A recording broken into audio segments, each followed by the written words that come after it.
Hello, everybody. My name is Nerd D. It's N-U-R-D, like it says on the shirt. What I represent, that's a deep question. There's so many things to that. I'll say what I represent is honesty and positivity and being a little bit weird. Those are the things I represent. Like, I think we're in a position or a time right now that we have a lot of eyes on us. More eyes on us than I think even people realize.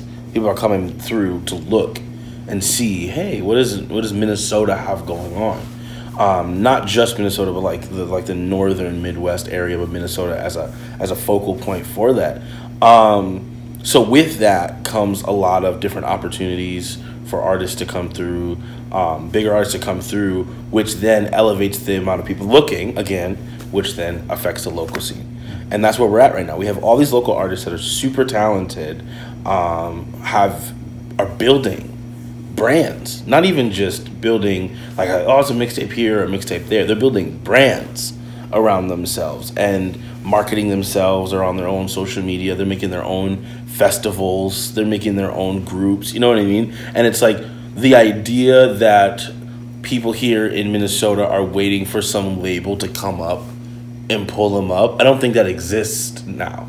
Like, people are making a living. I know I am. I know other people are making a living doing music without anybody telling them how to make music and making money off of that music, which I think is a huge part of it. We talk about, like, I celebrate Kwanzaa. One of the principles of Kwanzaa is Ujamaa, which is cooperative economics. And we, specifically in the hip-hop community, which a lot of them are black people in that sense, like, we're working together to make our own money doing music.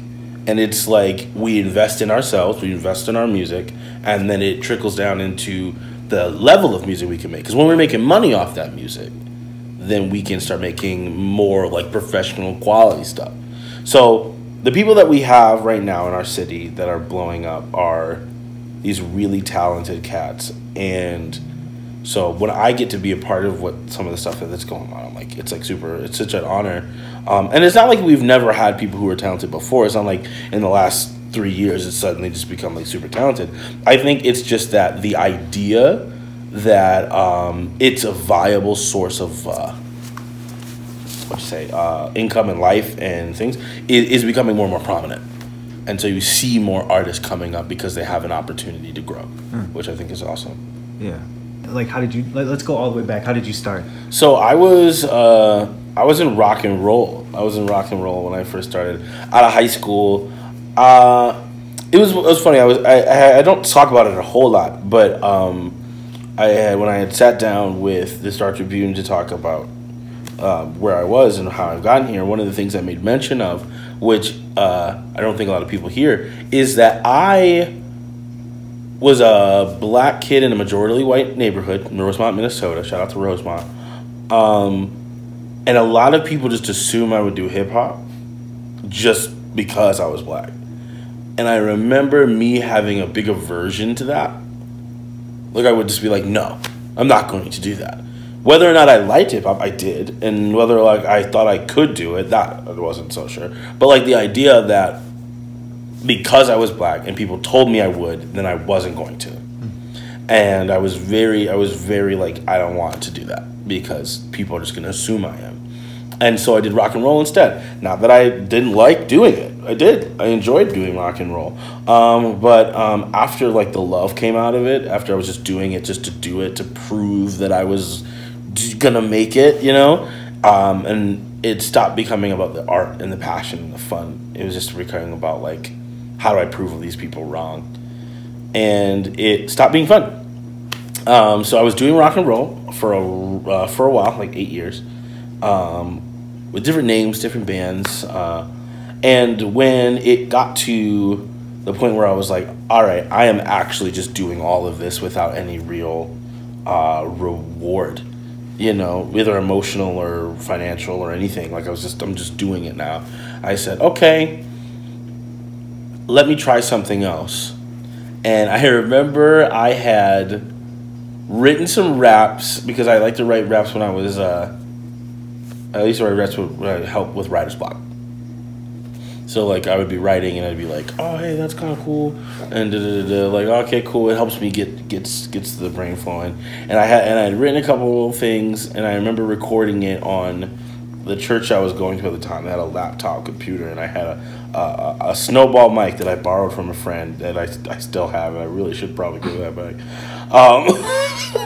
He wrote like a couple of like a song. It was 2XL, the first song and then one of the first songs I put to recording, and I liked it. Like I liked it. I enjoyed doing it. I enjoyed how it felt to do it, and I felt really like positive about it. So I had submitted it to Go 95, Shut Up and Rap, as the band I was in at the time, Black Genesis. I submitted it as Black Genesis, thinking to myself, okay, like there's no way I'm gonna get picked for this thing. I'm not a rapper, but I'll put it in, and if they pick me, it'll be more press for the band because it'll be like, oh, look at this, Black Genesis guy. Matt Allen is going to be on a rap thing. Oh, isn't that crazy? Come in, look. And they did. They picked me. I remember being completely, like, shocked and nervous. Because I was like, the most people I've ever rapped in front of was maybe you and Tim and, like, Josh, like, in the basement. That was the most I'd ever rapped in front of anybody at the time. And I was like terrified. So, but I was like, oh, this is good. This will be good. And then I went. I didn't tell anybody I was going. Except for the band, because I told the band because they saw it on our Twitter, And I told the band, but then I didn't tell anybody else I was going. I brought Tim with me, and I got up there. I rapped, and I fell in love with it. I didn't even win. Like, I just did it. I went up and I performed. I fell in love with it instantly. And I remember talking to Mr. Peter Parker afterwards. He stood there and talked to me for like 30 minutes. And he was just like, hey, man, like, you got talent. You got this. You got raw potential. Here's some things that you can, like, polish up your game. A lot of that wasn't even music stuff. He was like, no one knows where to find you. Like, if I wanted to look you up and find you right now, how would I do that? You know what I mean? You don't have anything out. You have nothing out. You have no material. You don't have a Twitter. You don't have an Instagram that's like that. Like, you really need to get all these things together, because if someone liked you enough to sign you off of one thing, you might have missed that opportunity all of a sudden. And I didn't think about the business side of things right off the bat. I was like, oh, music, make a song, make it good. And which I still think is an important, like, obviously important step. But after that, I really took that to heart. I made a Twitter. I fixed my Instagram a little bit. I changed some stuff around on my Facebook, and I was like, okay. I sat down to write a whole project. I went back to Shut Up and Rap the following season because I didn't come back at all that season the first time I did it. The following season I came in. Won 4 times in a row. They told me not to come back. They retired me, and that was super cool. And then Augie 5000 called me at work. I'm sitting at my desk at work. He calls, and I see it says Augie 5000 on my phone. I don't know how he got that to do that. I didn't do that. Maybe I'm misremembering, but it was just very crazy to me. So I pick up the phone. I'm like, hey. I have to go to I'm going on bathroom break. I walk out. I'm in the stairwell. I'm like, hey, what's up? And he's like, hey, no, D, like, good to hear you from you. Like, hey, we just want to know, you want to do sound set this year? And I was like, yeah, like, whatever. Yeah, you just do like 30 minutes. Like, it'll be cool. I was like, sure, whatever you want. I didn't even have 30 minutes worth of music. But I said, yes, I'll do it. I'll 100% do it. I told my whole band, and it was around that time. Well, we had already broken up, the band, but I had told them that I was doing it because, like, they wished me well. As I said, all right, this hip-hop thing is going to be what I'm going to do. And from there on, like, after that sound set performance, right, because I think I had done one of the local dope ones, you know what I mean? Like, I don't want to, everyone knows what it is. I'm not gonna. the brand's got to be a particular type of way for me, unfortunately. But Local Dope S, for those who don't know, with Uncle T and Christopher Michael Jensen. They, I did one show when it was just Uncle T before Christopher Michael Jensen jumped on board. But I hadn't really done a full set of anything. I had done one song. Yeah. At Shut Up and Rap, it's just one song, and then at Local Dope, it was one song, and I was like, okay. But once I did a full set, Sophia Eris was kind enough to spin for me that day because I didn't have a DJ or anything. It was, I saw these people. You see all these people, and people stop and listen to you do this thing that you thought that no one would care if you did, you know. And I was like, wow, look at all the people here for hip hop in Minnesota. Look at all the people that are here for this right now. And this is not even everybody, because these tickets are expensive. So it's like, these are just the people who could afford to be here, and look at how many people are here. Now, times that by all the people that couldn't afford to be here, and there's a marketplace to do this. Like, 100%. Like, I could do this. I just have to work hard. And I said, okay, well, I'm going to do this now. I don't know how I'm going to do it. I don't know exactly. I don't even have a full project or anything out. But, like, I'm going to sit down. I'm going to write. I'm going to make some work. I don't want to work at this job anymore. And this is available to me. Facts. Like, it is available to me. I just have to find a way to work hard. Because one of the things that Soundset showed me that I think is rare, that people that aren't blessed enough to have those opportunities sometimes, is that all those famous people in the back, the people that you know, that you hear the name of, they're just people. That was the thing, that was the light bulb moment. They're just people. They were just where I was just earlier on in their life. At some point, they were standing behind the stage and looking at all the famous people that they looked up to, and they were like, I don't think I'll do this. Erykah Badu, as a goddess as she is, was just someone at some point. You know what I mean? And it was just like, to know that, like, they're all hot, drinking water in the back because it's super hot. You know what I mean? Like, that is real. And I think that mindset changed for me. I was like, okay, these are my peers now. It might sound a little arrogant, but, like, the concept is, like, these are my peers now. Because I'm making music and they're making music, they're not my peers. And if they're my peers, then I have to work to make sure I hit the level that they're making. And then so from then on, it was just about the work ethic. And, like, all right, I'm going to work these hours at my job, like my day job, my 9 to 5. And then I don't think I haven't listened to a whole lot of, like, just, like, music for recreation in a long time. Because driving to and from work, I'd be listening to beats. I'd be circling through, or I'd be practicing the songs that I already know, and just making sure I get it. Every now and then, someone will say, oh, hey, check this out, and I will listen. But, like, that was, again, it was because someone asked me to, and I wanted to do that so I could give feedback. But, like, for that first year, because I've only been at it 2, but that first, like, 6 months after I got, like, it was just listening, performing, in the car, on my lunch break. Like, I don't want to work at this job anymore. I want to be a musician. And I kept, in my mind's eye, I would see the crowd and remember that there is a market for this. I'm not crazy to do this. And, you know, copy-paste that mentality for months on end. And you get to, I don't remember exactly when it all started was, I won my 4. I did Soundset. They asked me to open for Buddy, and Buddy came through for a Go show at the Fine Line. And that happened to be, and they would say all the stars align for this sort of thing, you know what I mean? God is good in this way. That happened to be when First Ave bought Fine Line, that same night. There was the first night that Fine Line was under First Ave's management, was when Buddy showed up. Because before it had been its own thing, and then First Ave took it over. However you feel about that. I did my show.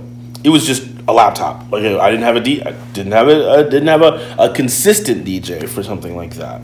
I just had my laptop, and I did my show. I did a good job, and I walk off, and I made sure to be very kind to everybody I was there with, like staff. I couldn't get into the green room. It wasn't like that, because they had it all to them. Like the big people were gonna be down in the green room. Like you could have, you can like have a drink. You have your drinks and stuff, but like you're just gonna hang out here. And I was like, cool. Super awesome like that. Super kind of all the security staff, all the sound people. Took my time to make sure I let them know I was appreciative that they would allow me to be a part of this night.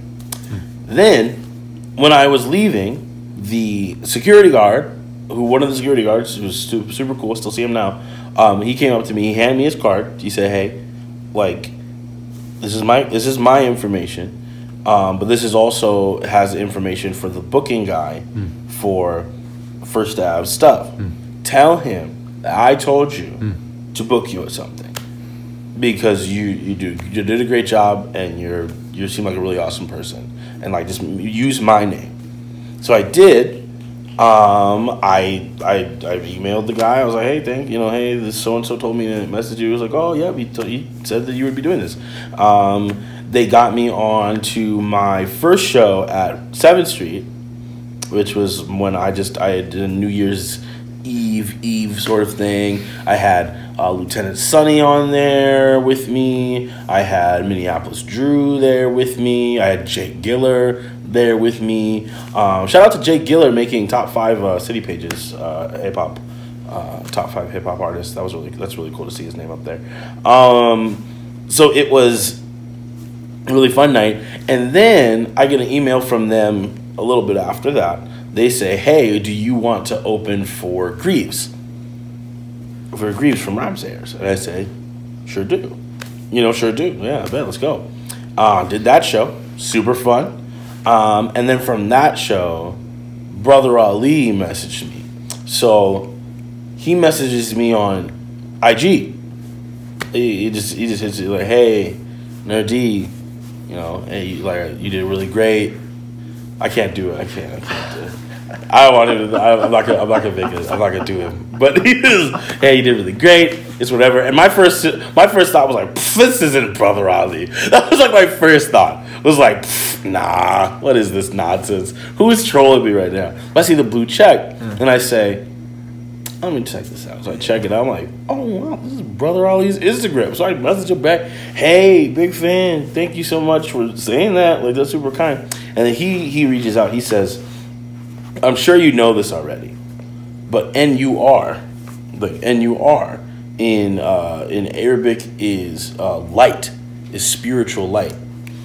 And he's like, so like, and then I can see that in your music. And he's like, I'm sure you know that already.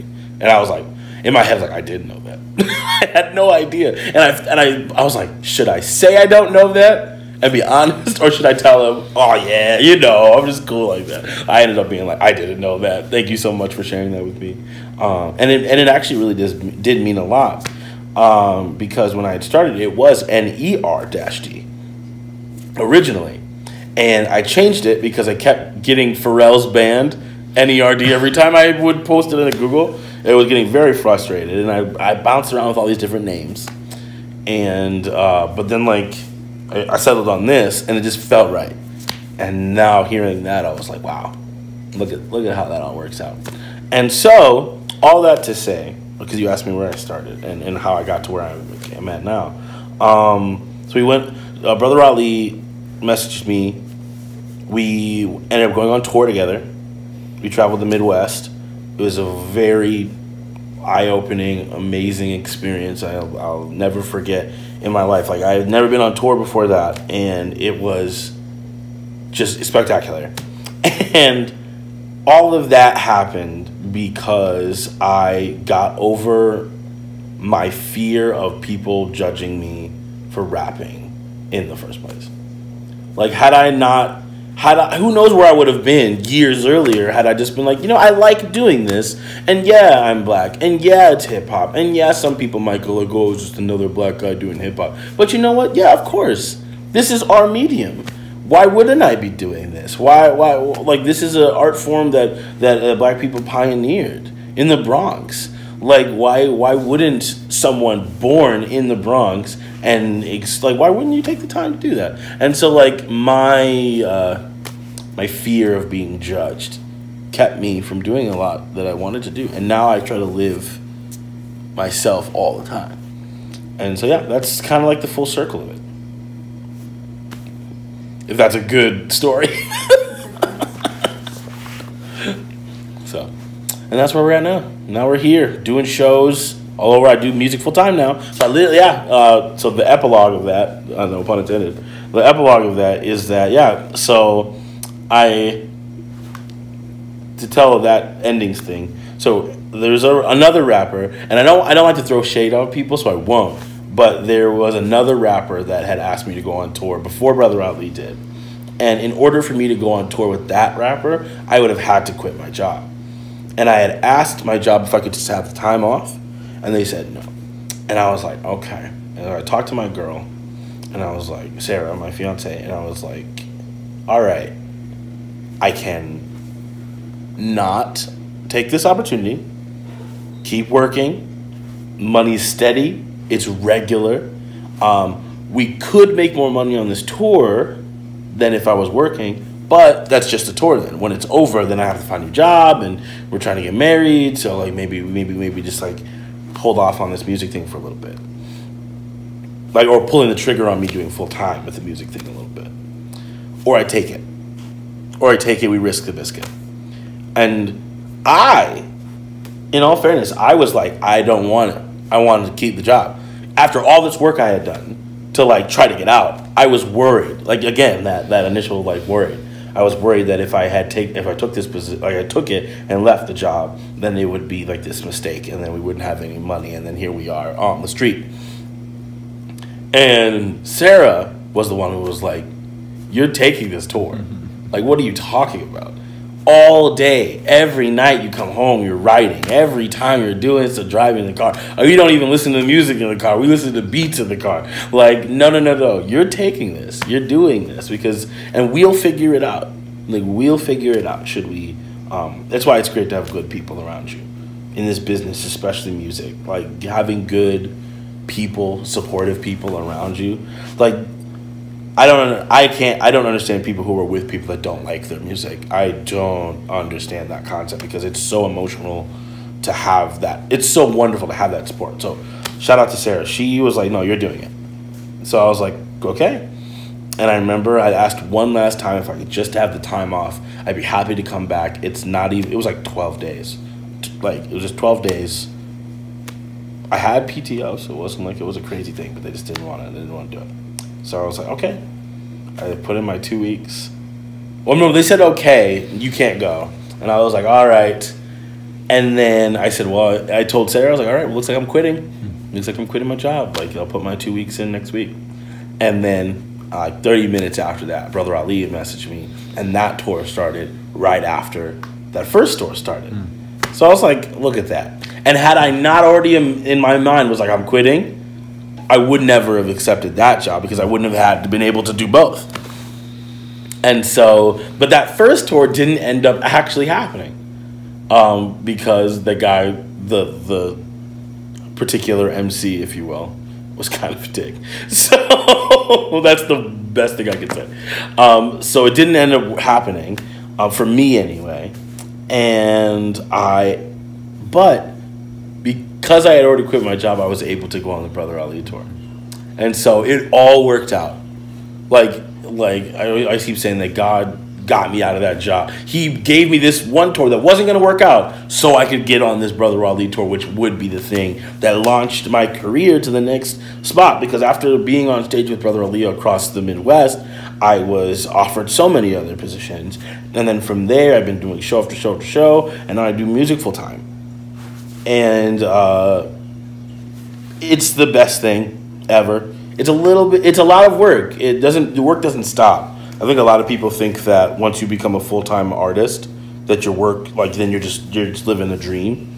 That's not even a thing. All the artists that you see that you look up to are working so hard all the time. because they have, and it's somebody's job to maintain the illusion that they aren't working all the time. That's somebody else's job. They'll take pictures at just the right time, at just the right party, at just the right moment. Like, it is a lot of work. And there's a lot of self-motivation too, because you don't have somebody who might fire you in any moment. Like, you're your boss. So I wake up and I'm my own boss, and I have to make sure, Matt, did you get all those contracts signed? Matt, did you get all these things? Oh, did you reach out to the people you need to reach out to? Did you do that? How much writing have you done today? Like all that stuff. Because if you, and especially at this juncture where I'm at, I'm in between like, I'm in between what I would call a garage rapper and a national touring act. I'm in between. Like, I have these shows that are bigger, sure, but it's a lot of work to get those. I don't have an agent. I don't have someone doing the work for me.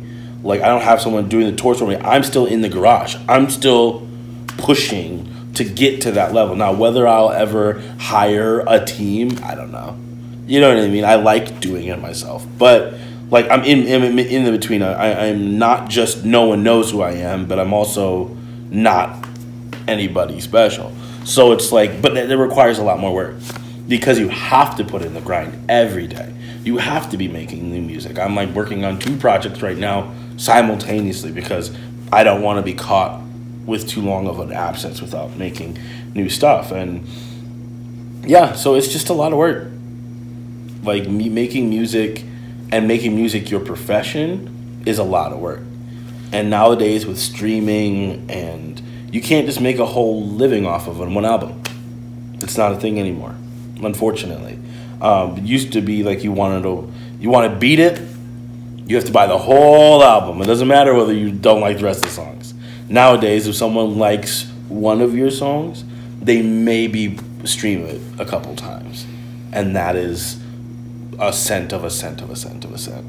You know what I mean? If they're even kind enough to go on to Spotify or iTunes or Tidal and listen to it at all, they might just rip it. You know, so it's just like you have to take the time to really build something outside of just the one thing, which is why I take such an emphasis and such a pride in the Nerdy Club as a concept, because I've been able to find so many people that resonate with what I'm trying to do. And so the Nerdy Club provides me an opportunity to make music, to be weird, do all of my creative stuff at the expense of people who support the brand. And that is why Minnesota has such a unique scene, because culturally we're already ready to do that. You look at Soundset, you look at these places, like, we're already ready to do that. That's why the giant label thing isn't necessary. Because if you take the time to, like, reach out to the people and say, hey, here's what I have for you. Are you willing to, like, is this something that you'd want? Like, you'll find a pocket of people that are like, yes, I like that, and let me support you financially. And they want to do that. That was something that, it was the first thing for me, was a little weird. You know what I mean? Like, I had a tough time asking what I was for money to do things. Like, they're like, oh, we have a show. You'll be playing for 2 hours. What do you charge? And my first thought's like, I'll just do it. You know what I mean? My first thought's like, I'll just do it.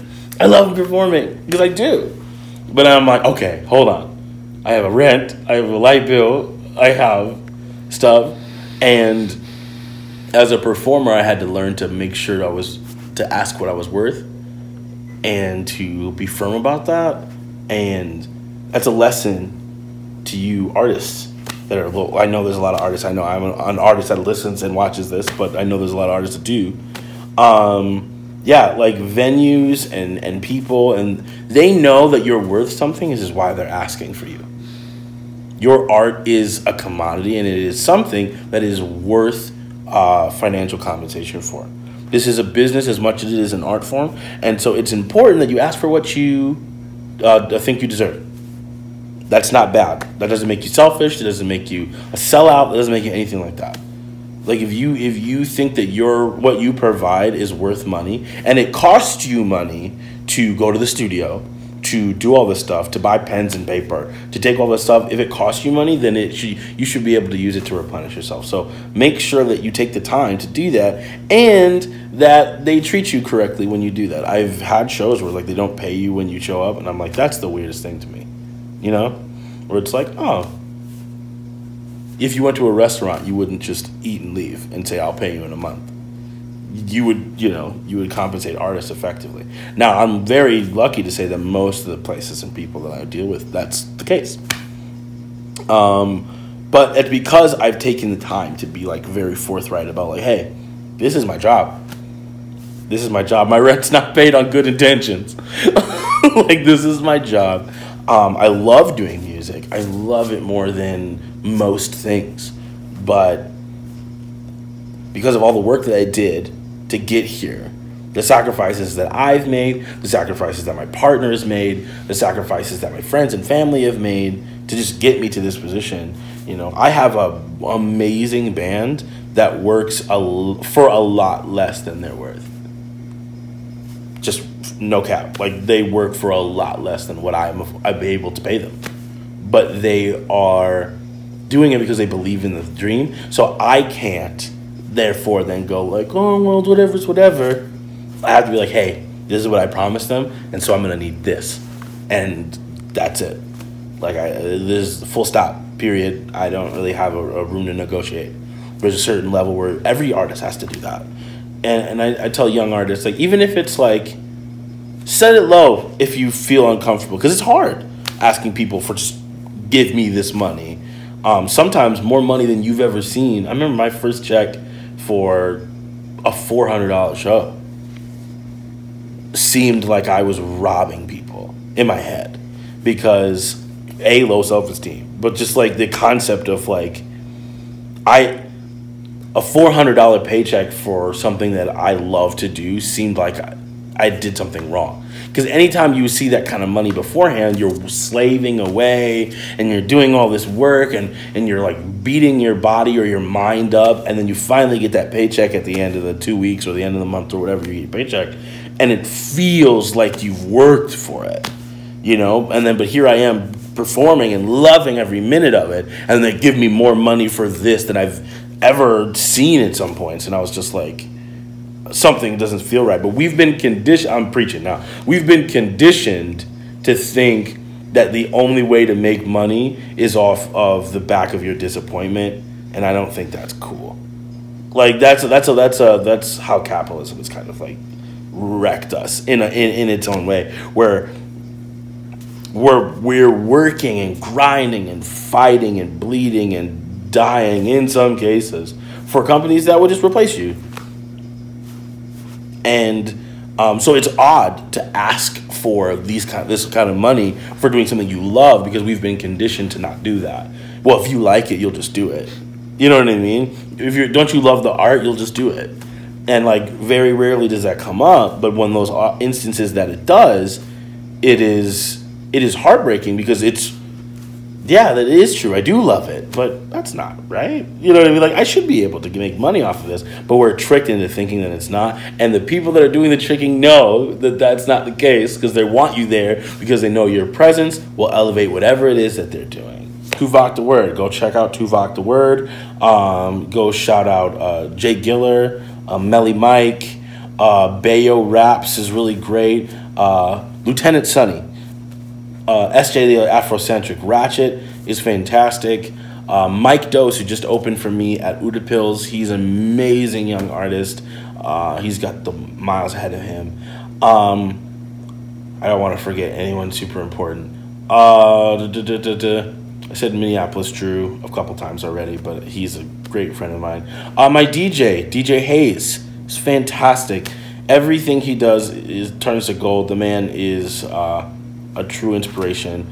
Shout out to Augie 5000, Mr. Peter Parker, Olive Go, The Current, Andrea Swenson, everybody there. Dwayne Rowland, my friend Dwayne Rowland, he's a really good mentor to me, so I appreciate him. I'll shout him out. I'll shout out my fiance Sarah. Shout out my whole band, Your Friendly Neighborhood Spider Band. Everybody there, they work so hard. All it takes is one good photo. All it takes is one good outfit. All it takes is one good movie, short film. And then you go from being in your house to them turning the Eiffel Tower purple when you pass. And like outside of any kind of eternal reward system, I can't think of another thing to shoot for in life than to have the world remember you positively. And so, yeah. And I want to reference, I don't see positive as in like all your music and art has to be happy. I don't think that's what it means. I think a lot of people misconstrue that about me. They think, oh, no, he's just happy. I've been called corny a lot. I agree. A lot of stuff, like I some of that stuff I enjoy. So yeah, like I can see where you get that. But being positive says more about being honest than it does about being happy all the time. You can be positive and talk about trouble. If you're in a community or in a situation that's painful and hard and you have to do things that you wouldn't normally want to do, that's something you can talk about. As long as you're being honest about it, that's fine. I made a tweet the other day and I was just like, I don't want people to get it misconstrued just because I don't swear in my music, and I make it a point that when Nerdy is on, that Nerdy has a certain type of language that he uses. Like that speaks nothing to the other artists that choose to do that. That's awesome if they want to. Like, language is not a barrier to morality goodness. I will also say what you choose to speak about is important too. So like how you speak on different people will affect the morality. But what language you use, it's kind of up to you. We can do that. You can do that. Like, you can do that. You can do that. It just takes a lot of work. It takes a lot of work and a lot of heart.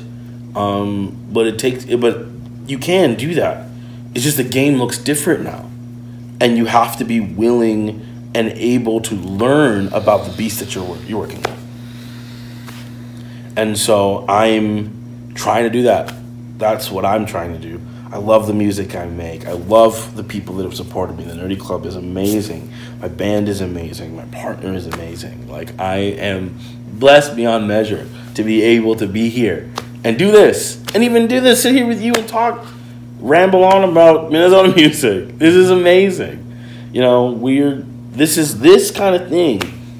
This is what makes it. Let's talk. Let's be real. Let's have open and honest conversations about it. You know, if you're frustrated about a certain thing, well, what is that thing? I think I saw you had said something. You had said, if you don't like the publication, make your own publication. Like, why aren't you, like, why not? Exactly. If you, like, just do it. That's great. And it might not be as big right now, sure, because you didn't start it when the other group started it. But work on it. You know what I mean? Like, Prince wasn't Prince when he started. And your publication might not be the New York Times now, but it might be in 5 years. Everything's faster now. It feels, I don't want to be like music isn't important, because that's the most important thing. It's what you're doing. But, like, if you have a core group of people around you that believe in what you're doing, and then you can find a way to expand that, A, you'll have more time to make the music exactly the way you want it to, because you have more people working with you. And then B, you'll have more authentic music because you know what the people are listening to are going to want to hear from you. You know it because you found your people. So yeah, it's Minnesota. We have that spotlight right now. I mean, not to be like super crazy about it, but I think Lizzo has a big thing to do with it. I mean, being one of the top artists that's out there right now, having her spent a lot of time here was something that people wanted to ask questions about. You know what I mean? They wanted to know about that time and her connection with Prince. They wanted to have that time. And I believe, truly, when Prince passed, there was a vacuum. There's a vacuum that was in the world at large of the artist community, because Prince was such a presence. And I think that woke a lot of Minnesota artists up and realized, oh wow, like someone from here who worked hard and was an artist changed the world in his lifetime. They turned the Eiffel Tower purple for a guy from Minnesota. The Empire State Building. People died making that building. And begin to making sure that we all work together to be better. It's not everybody is cool to do it, which is unfortunate, I think. But I think most people are. By far and away, I feel like most people are. I do hear the in response to the top 5 for city pages, right? I feel like some people get upset because they've been also working really hard, and then they hear people get something over them or something like that, or spots, or this, that, and the other thing, and they feel a certain type of way because they're working really hard and they want to be acknowledged. And I think that's why it's even more important that we artists acknowledge our other artist friends, because some publications, some venues, some things they don't do that, and it's not their job to do that necessarily. Some people it is, but some of them it's not their job to do that.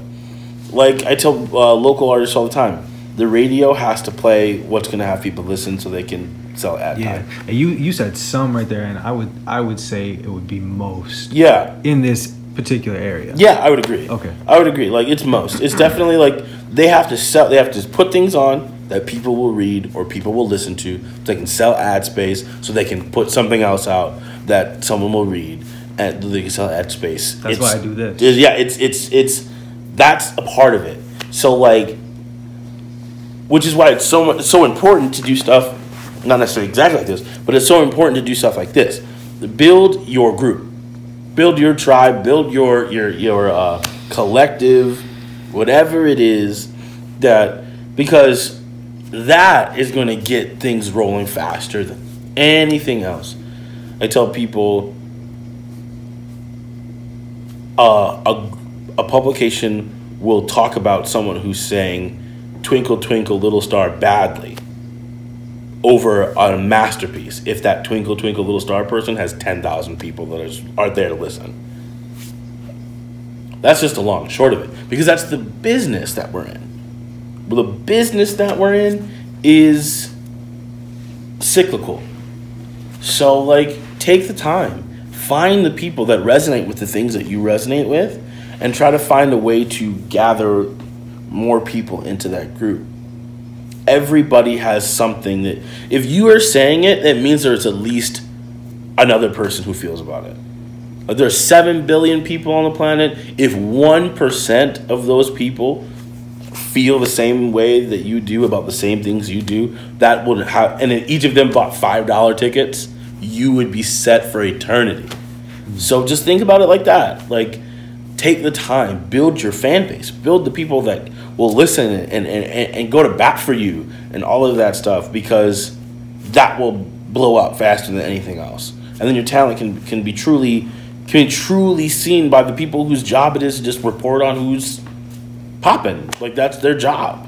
There used to be a time where people would drive around to the spot and try to discover the thing. That used to be someone's job. They would fly from city to city, hitting open mics and, garage band stuff and underground shows. And that was their job. Because if they found somebody and it was really good, you make a record, and that record alone, even if there was only one hit on it, that would pay for everybody's work. But we don't live in that world anymore. But as I continue on my journey from when I started, which is rapping with you guys after school, I've found that it's just a lot of hard work, a lot of determination, sacrifices, being in the right place in the right time, and more than anything, just being kind has done more wonders for me than any song I've ever written. That's kind of the biggest bit of it, is that being kind, being willing to be taught, because your talent can get you to the door 100% of the time, but your attitude's going to unlock it for you. So you could be the most talented artist in the city, and I see it all the time. And I've only been in this hip hop game for 2 years, and like I see people who are better rappers than me, better singers than me. Like their songs are more interesting than mine. Like it's just no cap, it's just what it is. But the way they carry themselves, it rubs people the wrong way, and they don't want to work with you, which is unfortunate because you're super good at what you're doing. And so it's just like being a good person is so important. And I can't express that enough because I want everyone in the city to succeed. The hip hop game has, like the hip hop people, the hip hop community has embraced me for the most part in such a profoundly immediate way, unlike rock and roll ever did in my whole life. It was a constant fight to be accepted. I'm a big black guy, you know what I mean? Not to say that there aren't big black guys in rock and roll, but like, it is what it is, and unfortunately, in my time there, hip hop grabbed me immediately. Be a positive influence, and what does it say? A rising tide raises all ships. If I do well and people look into our community to say like, oh hey, well, let's learn more about Nerd D, like, and I'll be able to be like, oh yeah, I'm throwing a show, and I also have, you know, SJ the Afrocentric Ratchet on the show. I also have Tuvok the Word on the show. I also have Minneapolis Drew or Mike Dose and I will be able to just like put these people in front and be like, also check these people out. Like, that's one of my favorite things to do, is tell people, oh, you should check out something, because we're all doing well. And that's what we have over some other places, is that when more people have that mentality, and I think we have more people that do here than on average, not that I've lived in a lot of other places, but we're able to push each other up. And then we do that, everybody wins. Everybody wins. Everybody wins. Because remember, it was East Coast and West Coast. Sure, there were standouts, but it was East Coast, West Coast, then the Dirty South. Like, the concept was, it was a region that was doing well. And I think it's our time for our region to start doing well. And so then if one person's doing great, awesome. Lift them up. Help them. Tell other people that they're doing great. Tell like your friends, your family, and be like, oh, that person's super awesome. Like, and then when you're doing great, then they'll do the same for you. And then everybody gets higher up. So yeah, I'm big into that. Yeah, just there's so many people. I have Chaz Kangas. There's so many people that I can just like I name off, and every time I say person, like another person comes to my mind, because I wouldn't be here if it wasn't for this community that we've built through each other. So yeah, there you go. That's it. Yeah. There's more. If I didn't say your name, no, because you're too awesome. I couldn't bring myself to say it. This community has the potential to be the biggest rap, hip-hop music entity that this country has ever seen if everybody takes the time to put the work into their music, to put the work into their business, and to uplift and edify each other. I think that's the fact, is we have that potential. So the quicker we are to realize that and run towards it, the faster we'll get there. And I don't think the world would be ready for what we can do. If one man from Minnesota can turn the Eiffel Tower purple, the rest of us can do it if we work together. Sup? This is Nerd D. Staring at the city. We out here.